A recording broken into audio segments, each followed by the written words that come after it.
The year is 1196. It is Frost Dawn. It's the 15th day of Frost Dawn, and High Frosting's Eve is approaching.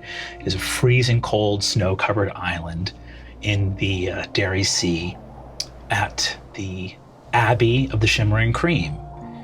A 5-year-old Saccharina is looking out of a window at the sea under the starlight. What's Saccharina looking for out on the sea? I think she's looking for the boat that her mom is gonna come back and pick her back up, because she's gonna realize it was a mistake to have abandoned her. The door of this room is locked. You're wearing a common peasant's shift, sort of formless, austere dress. There's a small crust of cheese on a plate in the corner. And the other children, mostly orphans or runaways or peasantry that have had to give their children up for one reason or another. A war is going on, so a lot of lost children have found their way to the Abbey. They are kept far away from you, and you are in a part of the Abbey where you cannot be close to them. The door opens, and one of the nuns, peering down at you severely, says, "Away from the window, child. This way. The Mother Superior will see you." I obey, because I know what disobedience will get me. You are brought down the hallway. As you walk, you go through one of the Abbey's central halls. This is a poor Abbey, but there is some, at least, decoration in this place, and you see one of the sort of shining plates up on the wall to cast some of the torchlight. You see a reflection, and a dark indigo blue Candian woman with kind eyes gazes at you out of the reflection. You don't know her, but you see that she says to you, "It's all right. Stay. Believe.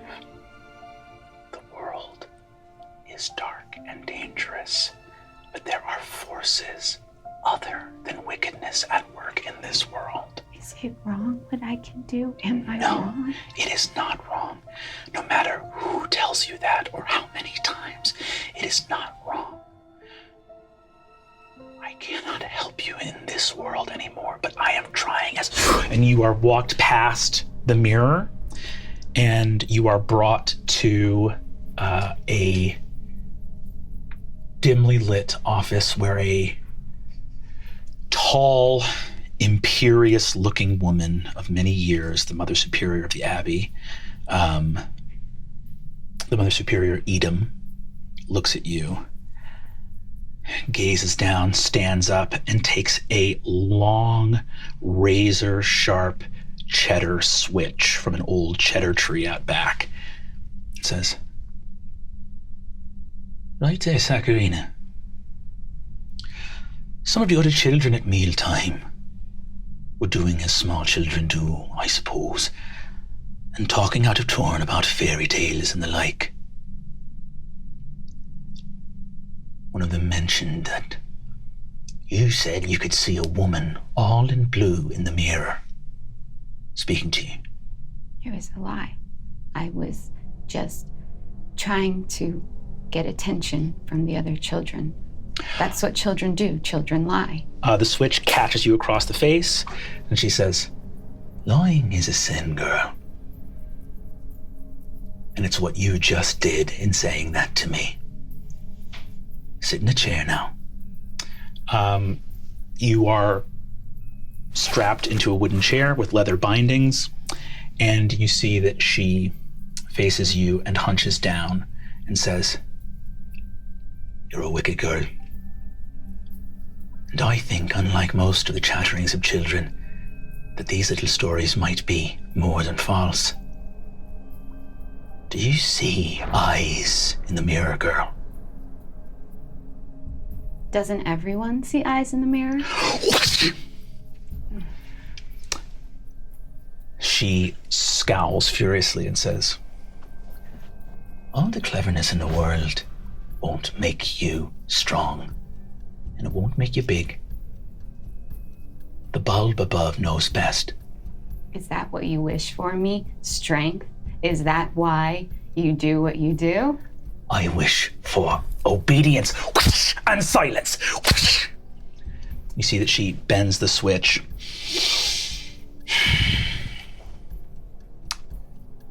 What does the woman in the mirror say to you?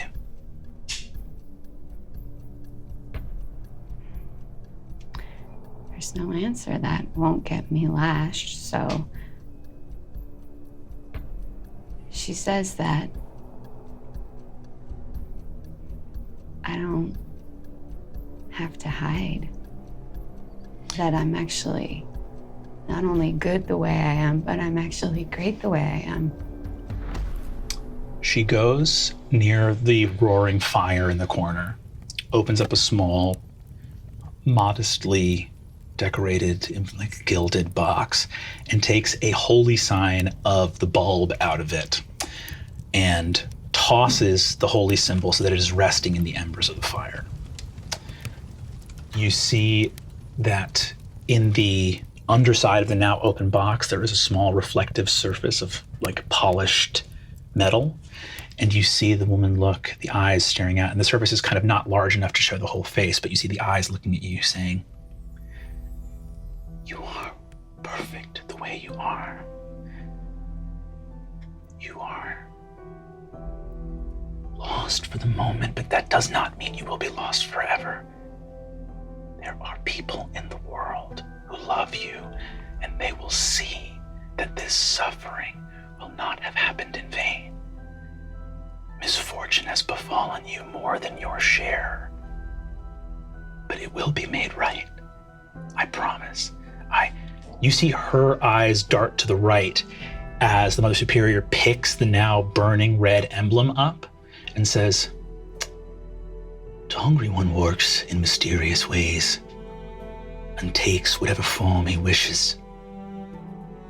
And it sounds like exactly the type of thing he'd say to find a young, strident, impudent sinner and tell her that she was in any way acceptable or worthy. You can do whatever you want to my body, because what I can do barely even needs a body. You think I'm about to do something to your body? Simply a vessel of the flesh. I'm here to cleanse your soul. And she pushes the holy symbol onto your chest. It burns through the cloth of your shift, and you are filled with incredible blinding pain. A child being burned in the center of their chest by this holy symbol. In the blinding flash of light, you can feel yourself ejecting from the horror of this own experience. And you, in this space of liminal, outside of your own body, pain and mindless fear and confusion, you see the woman in blue, long robes behind her, flecked with purple and indigo, her golden eyes reaching out and flickering, reaching a hand out to you, almost being blown away by the light. And she screams, her voice chopping and disappearing. My hand, hold my hand, hold my hand. I hold a hand, I hold a hand, I hold my hand. No! The hand vanishes, and the connection is severed as you are back in your body, the Mother Superior standing over you. No reflection waits for you in the cold metal. Mother Superior looks at you and says, I will burn the Hungry One out of you as many times as I need to. It is not of this world or the bulb above that the water washes upon your feet, and that the sea seems to hear your call.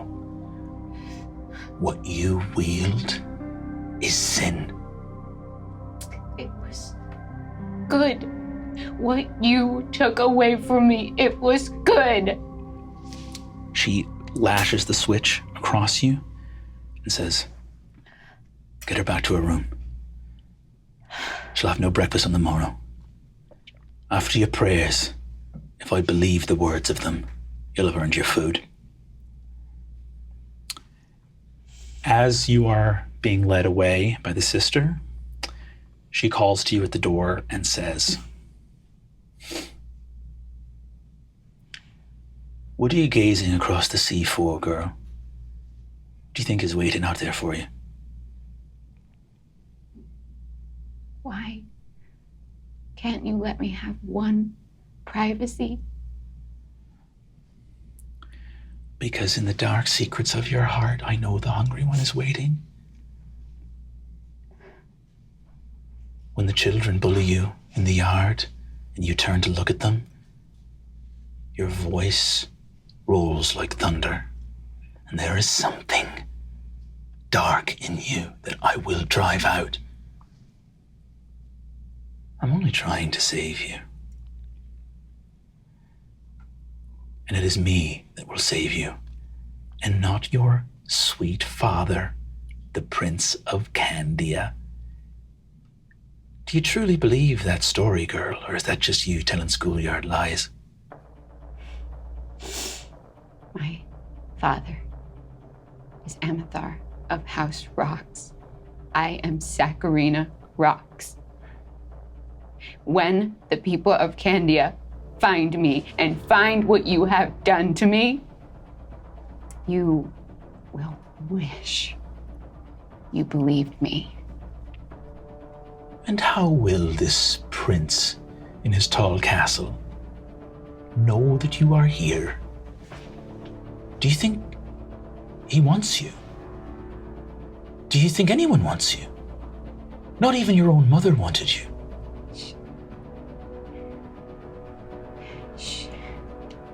She did want me. She just was very, very scared. She thought she was protecting me. She was protecting herself and her people from what's within you. She sent you here because you're a danger to the world, to all the good folk under the bulb. Your father, like as not,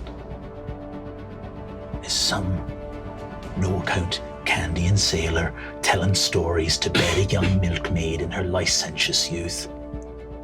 If my father is nobody, then how can I speak to the wind? Then how can I walk out into the ocean and have the water do my bidding? If my father is nobody, why are you so scared of me?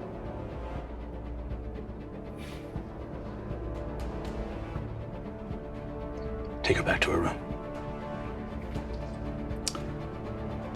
You descend the mountain, the crown on your head, your swords at your side, the winter scoop in your hand. Nobody in all of Calorum will ever be able to hurt you again. And cinnamon wraps around your neck. It feels warm. That's right, baby.